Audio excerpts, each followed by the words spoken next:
여러분 안녕하십니까? 저는 목포 달성사 주지하면서 화성에 있는 사회복지법인 자재공덕회 이사장하고 노인들하고 함께 살고 있습니다. 오늘 함께 여러분하고 나누고 싶은 부처님 말씀은 이제 행복한 삶. 부처님은 항상 제자들에게 말씀하시기를 이 세상에 나보다 더 행복하기를 바라는 자는 없을 것이다. 또 유행경에서 이르시기를 종교를 믿는 목적이 뭐냐? 우리 모두를 유익하고 행복하기 위해서 믿는 것이 종교다.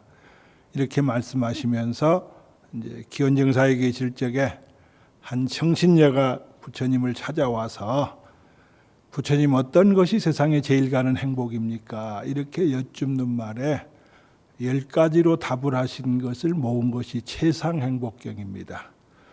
최상행복경을 여러분과 함께 생각을 나눠보도록 하겠습니다.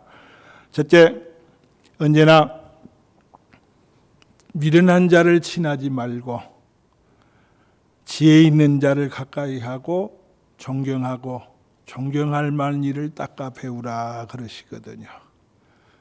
어느 날 안한존자가 부처님께 질문합니다. 부처님, 제가 생각한데 좋은 벗을 갖는 것은 도를 반쯤 이루는 것 같다고 생각이 되는데 제 생각이 맞습니까, 부처님? 그러자 그 질문에 부처님이 강하게 부정하시죠. 아니다, 안 하나 그런 소리 하지 말아라. 좋은 벗을 갖는다고 하는 것은 도의 전부를 이루는 것과 같느니라 그러십니다. 암경에도 말씀하시기를 세상에 가장 뛰어난 4가지를 말씀하시면서 세상에 누가 제일 부자인가? 물론 미국의 포브스 잡지에 앨런 머스크 이런 사람들이 세계 첫 번째 부자라고 이리 말하고 있지만 부처님 법을 믿는 사람은 누구나 최고의 부자는 될 수 있습니다. 세상에 누가 제일 가는 부자인가? 지족이 제일 부라. 만족할 줄 아는 사람이 제일 부자다 그랬거든. 이게 법에서는 소유로서 부자가 아니라 마음을 어떻게 갖느냐에 따라서 으뜸가는 부자는 될 수 있다 그런 얘기입니다. 서산스님은 선각이감에서 청칸의 대궐에 살아도 잠잘 적에는 방 한 칸만 있으면 되고 만석의 재산을 지녀도 하루 양식으로 쌀 2대빵만 있으면 된다 그러시거든. 이 정도 삶은 복받는 삶이라 그 말입니다. 요즘 우리 사회는 빈곤을 얘기하고 경제를 얘기하지만 어떤 때는 우리가 너무 많이 소유해서 도리어 불행하지 않는가. 그래서 이 세상을 몽땅 금덩어리로 만들어서 한 사람에게 다 주어도 한 사람 욕심도 채울 수 없느니라 그러시거든요. 그래서 언제나 지혜로운 일을 가까이 하고 어울리는 사람을 보면 그 사람을 안다고, 그죠? 그 다음에 존경할 만한 일이 있거든 믿고 따르라 그런 얘기입니다. 저는 이제 공양할 때마다 제 앞에는 석주 큰 스님이 쓰신 족자가 하나 걸려 있어서 3번 이상 그 족자를 읽으면서 밥을 먹습니다. 욕심이 많은 자라면 천상에 갈 수 없다. 어리석은 자는 보시를 좋아하지 않느니라. 그러나 지혜로운 이는 보시를 좋아하므로 다음 생에 복락을 누릴 수 있느니라. 저는 종교의 근본을 보시와 기부라고 얘기합니다. 여러분, 우리가 태어날 적에 뭘 소유하고 가져왔습니까 말이라. 태어날 적에 우리가 아무것도 소유하지 않고 알몸으로 나온 주제에 내가 가진 모든 것이 남고 내가 가진 모든 것이 없던 것이 생겨났다. 이런 얘기를 여러 번 강의했더니 그때 강의를 들으러 나왔던 양인자 씨가 내 법문을 듣고 만든 노래가 탓합니다. 그래서 알몸으로 태어나서 옷 한 벌은 건졌지 않소 그러거든, 그죠? 우리가 부모님 인연 만나기 전에는 흔적도 없는 존재들입니다. 부모님 만나서 육신이 만들어지고 태어날 때 부끄럽다고 팬티 하나도 안 입고 알몸으로 나온 주제에 뭘 믿지고 손해보냐 그런 얘기입니다. 여러분들도 이제 부처님 법에 의지한 제자이니까 아낌없이 베푸고 나누셔야 합니다. 그죠? 마음으로도 나누고 물질로도 나누고 우리가 교단에서 추방되는 4가지 바라이죄에 보면 법에 인색하고 재물에 인색한 죄를 바라이죄, 중죄라고 합니다. 그죠?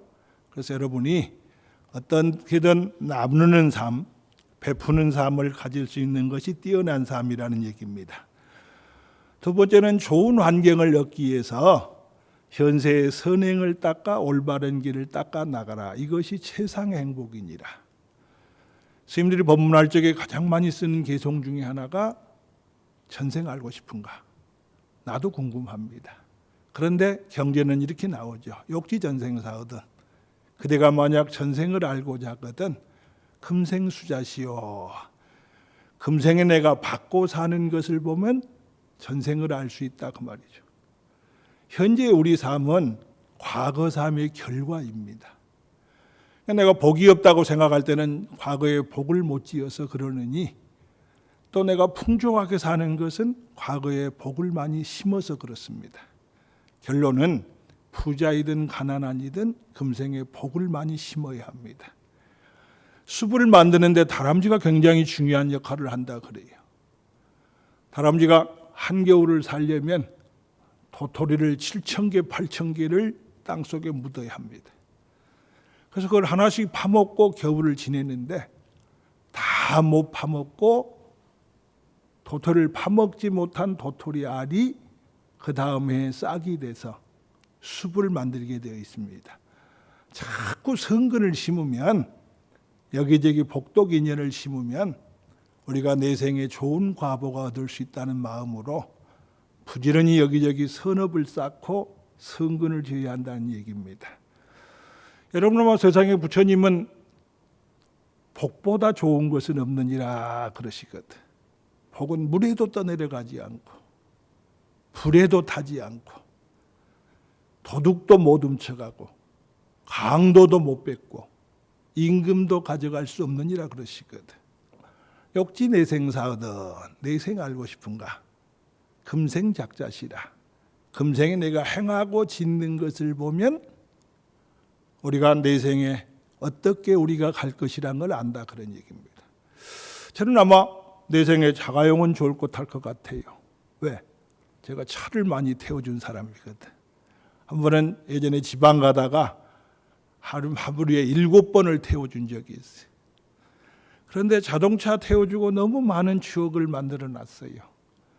어떤 보살님을 태워드렸더니 나를 아주 불쌍한 눈으로 보면서 스님들은 장계 안 가는겨. 그래서 내가 아직 못 갔는데요. 그랬더니 아주 불쌍한 눈으로 나를 봐주시는 분도 있고, 무주 전동에 강의하러 가다가 새벽장 가는 노인들을 태워드렸더니 1,000원짜리 한 장을 꺼내시면서 스님 끊가보시오.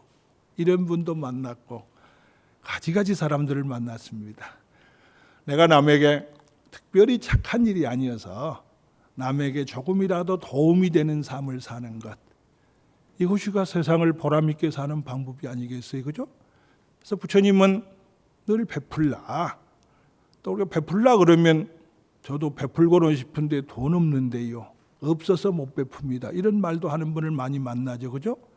근데 우리 자비하신 부처님, 나는 가끔 사람들에게, 불자들에게 부처님 가르침을 한마디로 말하면 자비인데 자비가 뭔 줄 아느냐 하고 물으면 얼머부리는 경우가 많이 있어요. 그런데 지도론의 용수보살이 자비에 대해서 확실하게 설명하시거든. 자비란 뭐냐? 발고 열악의 뜻을 갖는다. 잘한 열악의 뜻이니 널리 다른 사람을 기쁘고 행복하게 하는 마음을 자라 그러고요. 비란 발고의 뜻이니 중생의 고통을 뽑아 없애주는 걸 비라 그랬거든. 이 두 가지 말이 합쳐진 것이 자비입니다. 자비란 다른 사람, 다른 생명의 고통을 없애주고 널리 다른 사람을 기쁘게 하는 것을 자비라 한다 그 말이래. 아직까지 여러분이 아침에 일어나서 다른 사람을 행복하게 만들지 못했으면 아직까지 무자비하신 것입니다. 자비가 없는 게 무자비라. 나는 가끔 잘못한 거 없는데요. 이걸 답으로 살지 말자. 오늘 잘한 일이 뭐 없는 것이 부끄럽고 잘한 일이 없는 것이 어리석은 일이지 잘하는 것이 무슨 자랑이고 좋은 일이 어디 있겠는가 그 말이라. 그래서 우리가 언제나 자비를 베풀어야 합니다. 그죠? 달라라마 스님은 내 종교나 가르침은 딱 한 가지다. 다른 사람에게 친절함을 베푸는 것이 내 종교이다. 언제나 다른 사람에게 친절함을 베푸는 사람은 쉽게 깨달음에 이르게 되느니라 그러셨거든. 그래서 우리가 날마다 복 짓는 삶. 복은 간단합니다. 다른 일을 기쁘고 행복하게 만드는 것이 복입니다. 그러니까 다 옆에 있는 사람, 주변에 있는 사람, 내를 아는 사람이 나 때문에 행복하도록 만들어주는 것. 근데 여러분, 프랑스 속담에 아끼고 전략에서 손해보는 것은 웃는 것하고 칭찬하는 것밖에 없다 그랬는데 세상에 유일하게 자기 웃는 얼굴을 못 보는 것은 자기 눈밖에 없습니다. 우리는 남이 웃어야 따라보고 웃고 행복해지는 존재들이거든. 그렇죠? 그러니 우리 모두가 부처님 제자라면 날마다 자비를 실천하는 삶. 또 저는 불자들에게 좌우명이 있어야 한다. 경전 가운데 내가 가장 의지처로 삼고 귀하게 실천하는 말씀을 가지고 있어야 한다. 그래서 제가 늘 존경했던, 이제는 다 어른들 열반하셨는데 석주 큰 스님은 자실인이라는 말을 많이 쓰셨어요. 법화경 법사품에 보면 보살은 자비로 방을 삼고 인욕으로 옷을 삼으라 이리 말씀하시거든. 그죠? 자비란 뭐냐? 일체 중생에 대한 대자대비를 베푸는 것이고, 비란, 인욕이란 뭐냐? 널리 중생을 위해서 인욕심을 실천하는 것이라 그랬거든. 그래서 이제 스님을 내가 존경해서, 존경한다는 것은 그분의 삶을 따라서 배우고 흉내내는 것이라고 생각하거든. 우리가 부처님을 존경한다는 건 뭐예요? 부처님 삶을 따라서 흉내내고 부처님처럼 행하고자 하는 것이거든. 자비 보시는 15방자니라.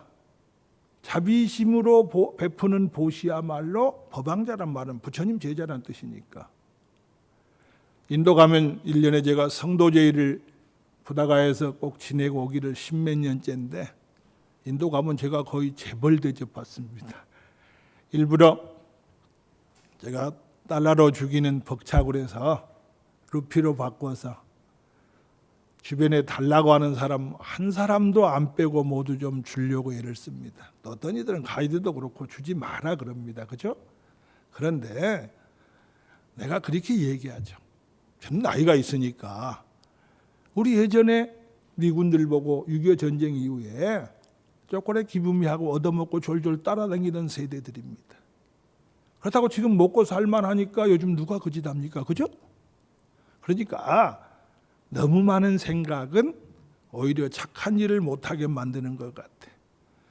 그래서 저는 이제 웬만하면 주변에 있는 모든 사람들에게 다만 20루피씩이라도 주려고 노력을 합니다. 그죠? 근데 내가 가서 나눠주다가 이제 둘러싸여서 혼나니까 가이드 보고 네 백성 네가 좀 나눠주라 그러고 이제 주어서 하게 하는데, 그런 게 너무 행복해요.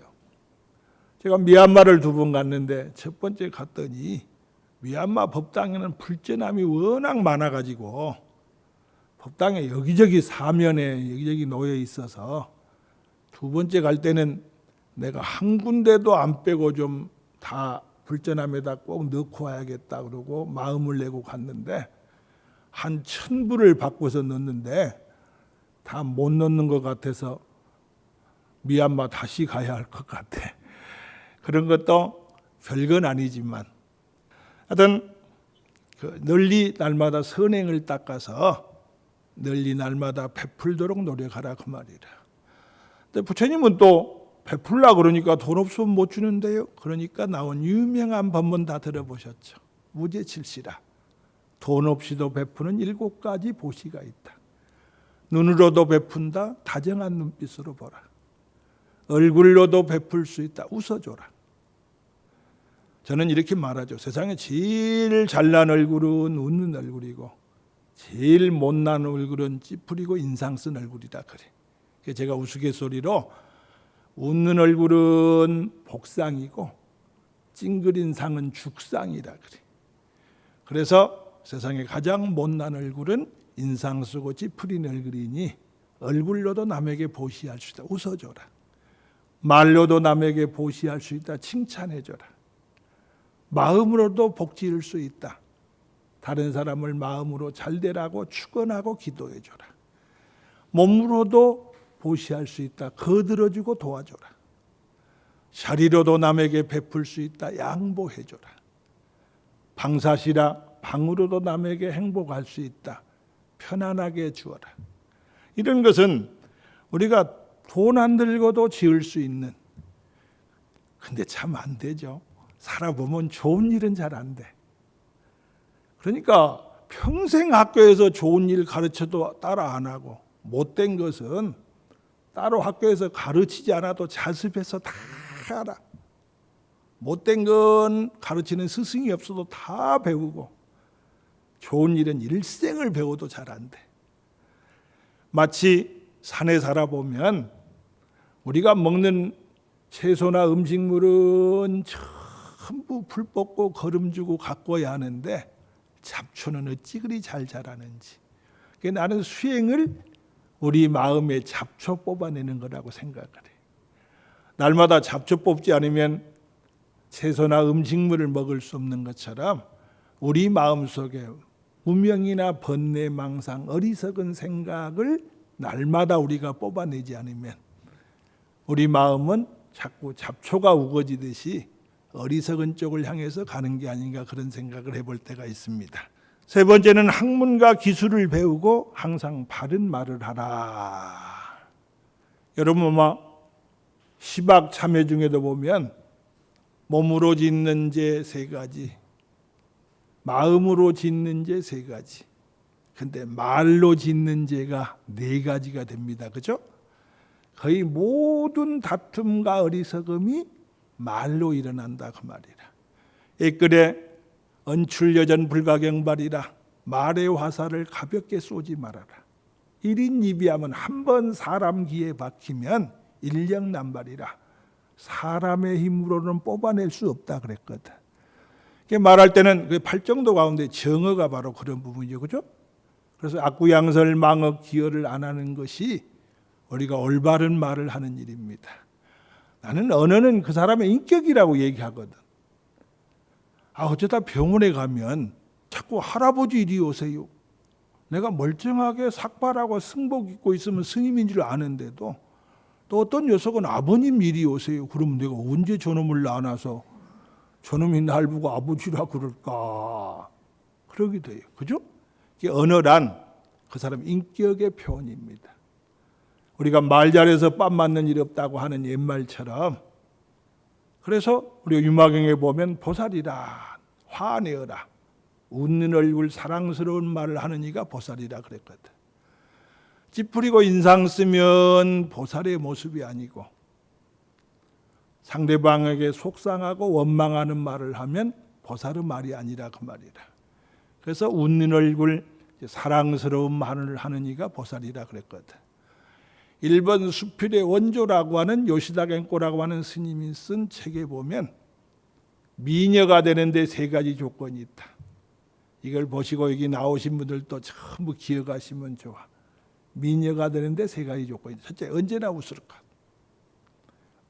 2번째, 절대로 못생겼다고 생각지 말고. 3번째는 말할 때는 듣는 사람 입장에 있어서 말을 하라. 요즘 우리가 먹고 살만 하니까 뚱뚱한 것 대접 안 합니다. 우리가 불상을 봐도 신라 고려 때 부처님은 날씬한 상이 있습니다. 근데 조선시대 부처님은 아랫배가 풍성하게 왜? 배고프니까 가장 멋진 모습으로 배부른 모습을 표현. 그 시대에 욕구를 표현한 것이거든. 그죠? 근데 요즘 우리가 먹고 살만 하니까, 예전 우리 자랐을 때는 부모님이 먹고 뛰지 마라, 아까운 배 꺼진다 그랬는데 요즘 먹고 뛰어라, 배 꺼지게 그러잖아요. 요즘은 뚱뚱하다 그러면 싫어해. 절대로 뚱뚱하다고 말하지 말아라. 어떻게 말해야 합니까? 아이고 몸매가 참 정직하시네요.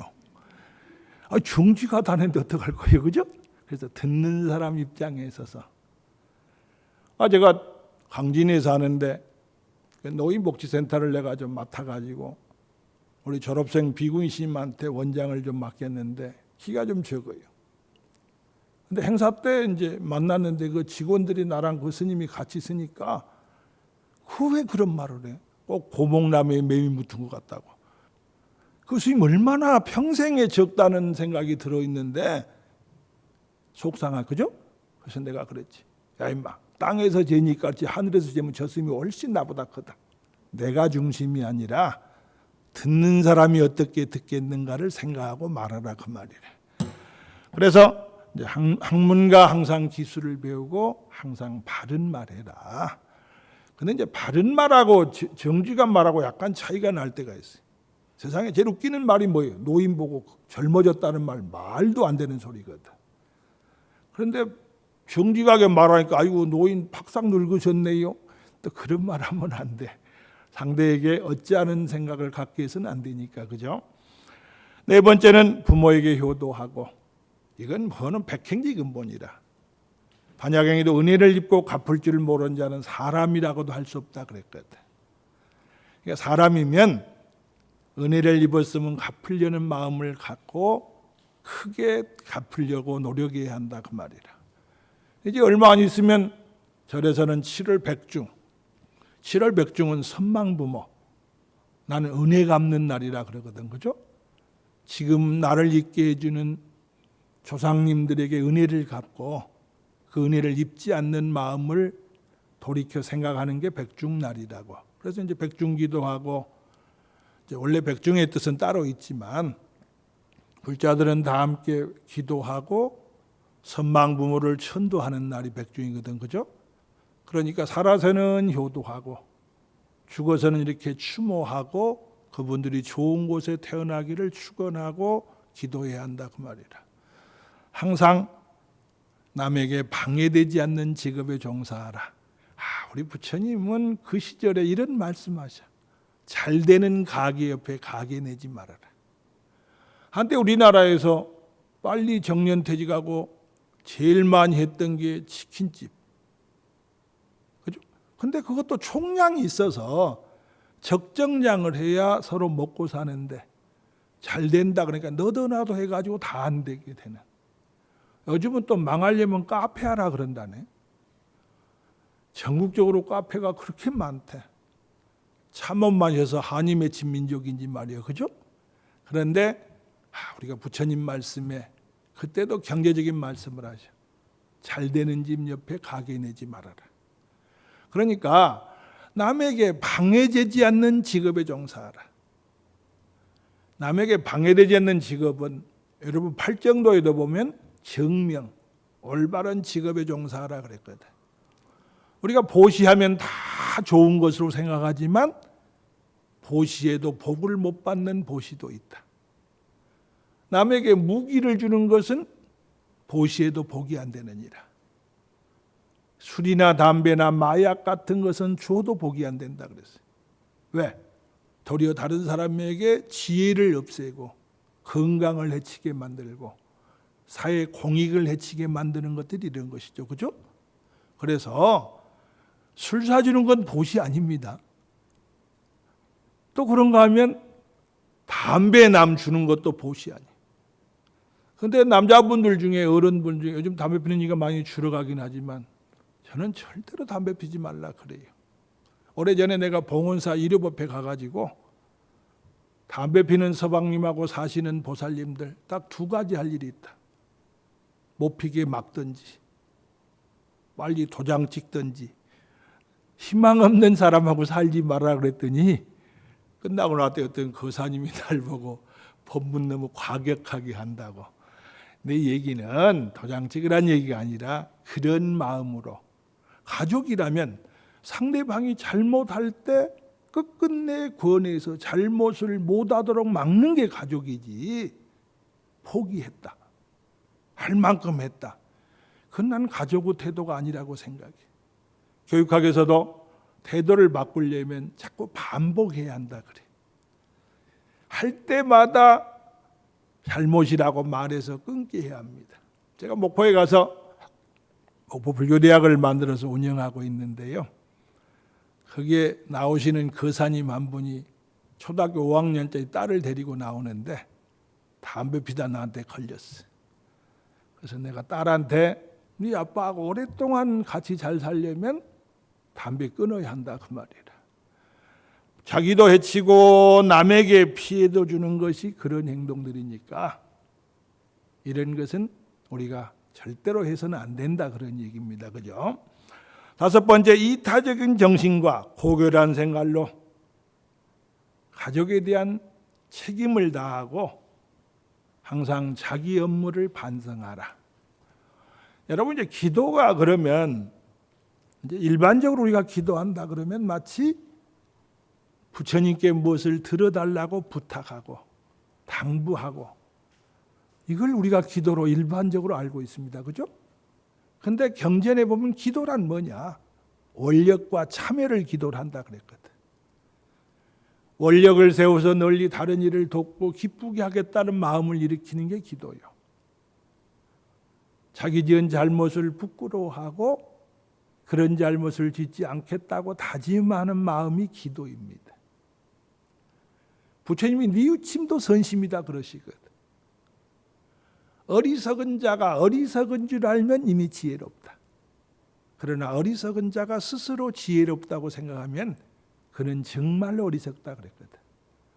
부끄러워할 줄 아는가.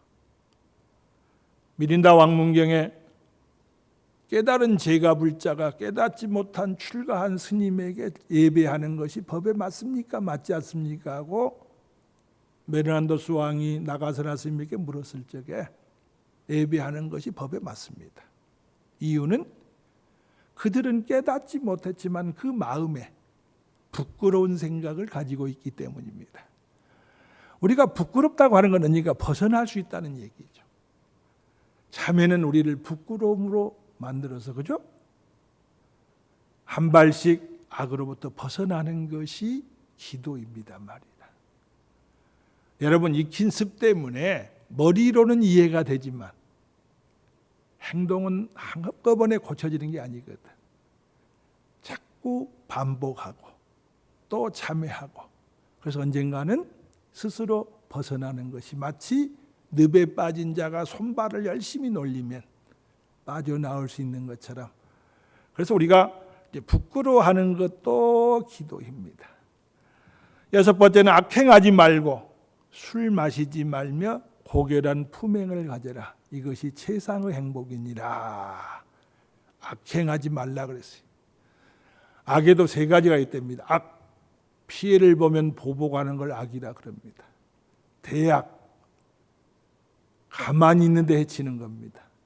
악중악, 은혜를 왼수로 갚는 일이라 그랬거든. 우리가 부처님을 믿는다는 건 악을 벗어나기 위한 것입니다. 그죠? 그래서 8대 인각경에 불념구와 가라. 지나간 악이나 나쁜 일은 절대로 마음에 두지 말라 그래서 부처님 이런 법문 하시죠. 세 가지 성질을 가진 사람이 있느니라. 바위에 쓴 글씨와 같은 사람, 모래에 쓴 글씨와 같은 사람, 물에 쓴 글씨와 같은 사람이 있느니라. 바위에다 글을 쓰면 오랫동안 지워지지 않고 남아있는 것처럼 한번 화와 원망을 일으키면 끝끝내 잊어버리지 않고 그 마음속에 그 악한 생각을 품으며 끝끝내 그 생각을 버리지 못하는 사람. 어떤 고등학교 친구가 죽을 지경이래요. 부인이 자꾸 50년 전에 당신이 나한테 잘못했지. 자기는 기억도 없는데 그때 나 섭섭하게 했지. 자기는 날 수도 없고 그죠? 그럼 그때 미안했어. 그러면 또 지나는 게 아니라 왜 신경 안 쓰고 건성으로 대답해? 그래서 방법이 없다는 거예요. 그래서 바위에 쓴 글씨와 같은 사람, 화를 내고 오랫동안 그 원망과 화를 마음에 두고 끝끝내 잊지 않는 사람, 모래에 쓴 글씨와 같은 사람, 모래에 글씨를 쓰면 파도가 치거나 바람이 불면 이내 지워지고 흩어지듯이 화를 내긴 하지만 오랫동안 그 원망과 미움이 마음에 머물지 않고 이내 잊혀지는 사람이라고. 무리에 쓴 글씨와 같은 사람이 있다. 무리의 글씨를 쓰면 흔적도 자죽도 없지, 남기지 않는 것처럼 그 마음속에 원망과 화를 일으키지도 않으며 그 마음에 대한 기억도 남기지 않는 사람이라 그랬거든. 언제나 악행하지 말고, 또 술 마시면 지혜가 없어지잖아요. 날마다 음주운전 사고 때문에 사람이 죽고. 그래서 나는 가만히 생각해봐. 우리가 육도 윤회한다는데 저렇게 우매한 인간들은 아마 축생에서 올라온 놈들 아닌가. 그렇게 죄 없는 사람을 술 마시는 것 때문에 죽이고 해치면서도, 그렇게 언론에 나오면서도 그거를 못 끊고 술 먹고 운전하고, 얼마나 우매한 일인가 그 말이에요. 그죠? 다행히 부처님 제자가 돼서 나는 술 안 마시니까 그래도 가끔 어떤 음주운전 단속할 때 그 경험이란 게 참 대단해. 오래된 경찰들은 우리 보면 그냥 안녕히 가세요 이런데, 부세요 그러분 어이가 없긴 한데, 그래도 뭐 쥐들이 공무하는데 어떡하겠어요, 그죠? 푸하고 불기도 하는데, 하여튼 술을 먹으면 술이 뇌에 들어가서 지혜를 어리석게 하기 때문에, 그래서 5개 중에도 부처님이 술을 마시지 말라 이렇게 말씀하신 것이죠, 그죠? 7번째는 경건과, 마음은 항상 경건하게 가지고 겸양과, 겸양이란 겸손하고 사양하는 것이죠. 만족과 감사한 마음으로 때에 따라 법문을 들으라. 법문만이 들으면 좋대요. 그래서 이제 3가지 지혜가 있다. 문사수라 그러거든. 들을 문자, 많이 법문을 듣기만 해도 지혜가 생긴다. 그 다음에 2번째는 생각사자 사회가 있다. 깊이 생각해서 얻어지는 지혜가 있다. 그 다음에 3번째는 닦을 숫자 수혜입니다. 직접 실천하고 행동해서 얻어지는 지혜. 이 3가지 우리가 문사수라 그럽니다. 아마 이 방송을 보시는 분들도 법문을 많이 듣다 보면 저절로 마음 가운데 지혜가 생긴다 그 말이라. 예전에 제가 오늘 법문하는 자리에 가서 세상에 제일 끔찍한 게 뭔 줄 아느냐? 여러분이 생선 횟집에 가서 수족관에 있는 고기 보고 저놈으로 잡아주세요. 그랬을 때 그 고기가 그 손가락을 볼 때 얼마나 원망스럽고 믿겠느냐. 저는 선의 으뜸은 방생이고 악의 으뜸은 살생이라고 내가 얘기를 해. 또 방생 그러면 물고기나 뭐 붕어 살려주는 걸 방생으로 일반적으로 알고 있는데, 저는 이제 방생을 좀 확대돼서 해석합니다. 방생이란 뭐냐? 인권 존중하는 것도 방생이다. 자연을 보호하는 것도 방생이다. 물자를 전략하는 것도 방생이다. 법 질서를 잘 지키는 것도 방생입니다. 왜? 다른 생명에게 똑같이 편안함을 주는 것이니까. 그래서 우리가 항상 법문을 들을 필요가 있다 그 말이라. 자주 듣다 보면, 우리가 말 더듬는 사람 옆에서 흉내내면 금방 더듬습니다. 그죠? 자꾸 많이 듣다 보면 마음 가운데 지혜가 생기니, 그래서 법문을 들으라 그런 얘기입니다. 그 다음에 8번째는 인욕과 온건한 태도, 청정한 정신으로 성인을 칭견해서, 성인들을 칭견해서 때를 맞춰 법문의 요지를 토론하라. 그러니까 법문을 그냥 듣지 말고 왜 법문을 이렇게 하셨을까? 청매지 법문 신불반조 관경무익이라. 경을 듣고 배우면 왜 이렇게 말씀하셨을까? 그 요지를 생각하고 들어야 한다 그 말이라. 여러분 아마 수의공덕이라 그럽니다. 보현보살의 십종공덕에 수의공덕품이 나오거든. 수의공덕이란 뭡니까? 남의 잘한 일을 따라서 기뻐하기만 해도 그 공덕을 지은 사람과 같은 복을 얻게 되느니라. 이 얘기할 때마다 저는 가슴 아플 때가 있습니다. 얼마나 우리가 남의 잘한 일을 인정 안 하고 남이 착한 일을 험담하고 끌어내리고 오히려 비방하면 이런 말씀을 하셨을까. 그러니까 우리가 수의한다, 따라 기뻐한다는 건 나도 그렇게 하고 싶은 마음이 있다는 의미와 같거든요. 그러니까 우리는 남 잘한 거 인정 안 하려고 하잖아요. 그죠? 증도가에 내 허물을 지적하고 말해주는 자를 스승의 가르침으로 알아들으라 그랬거든. 내가 법문하러 가서 보살님들한테 서방님이 잘 좀 해요. 그럼 아이고 스승의 가르침으로 잘 들어야 하는데 아이고 나나되니까 너랑 살지 야 이러면 스승의 가르침을 못 받아보는 거다 그 말이라. 또 서방님이 앞집 여자 잘하던데 그러면 나도 잘해야지 그게 아니라 그 여자는 왜 잘해가지고 나 욕먹게 이런 마음 갖기 쉽다 그 말이라. 그죠? 그래서 우리가 경전을 들으면 왜 그렇게 말씀하시고 설하셨을까? 그 내용을 생각하고 들을 줄 알아야 한다 그 말이에요. 아홉 번째는 가오와 가책 없는 생활로 사성제를 닦아 열반을 정득하라. 불교 부처님 가르침의 핵심이 되는 게 사성제입니다. 사성제는 부처님이 이렇게 말씀하시거든요. 모든 물이 흘러서 바다에 이르듯이. 제가 목포에 살면 내가 목포에서 세수한 물이나 서울에 사서 여러분이 세수한 물이나 각기 따로 흐르고 따로 가지만 바다에 가면 다 만납니다. 모든 법은 고진멸도 사성제로 흘려드느니라. 세상은 고통이다. 고통은 왜 생기는가?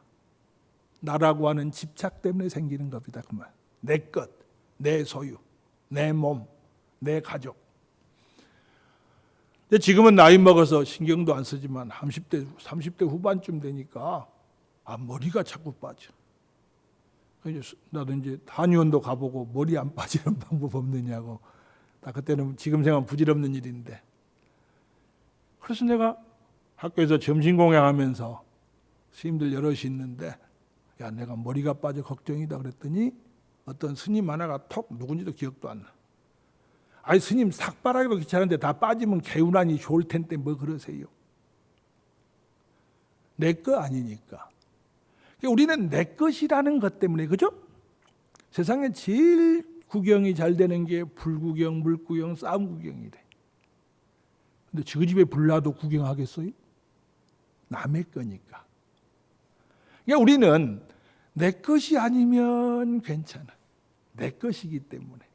이게 모든 고통은 내 것, 내 소유, 내 자식, 내 가족 때문에 그런 고통이 생긴다 그 말이라. 집착으로부터 생긴다 고통은.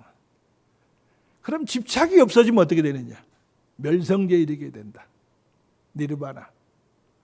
모든 치열한 불길이 타서 없어지면 재만 남으면 열기도 없고 뜨거움도 없고 고요함만 남듯이 이걸 다 모든 것이 다 꺼져 없어진 것을 일반합.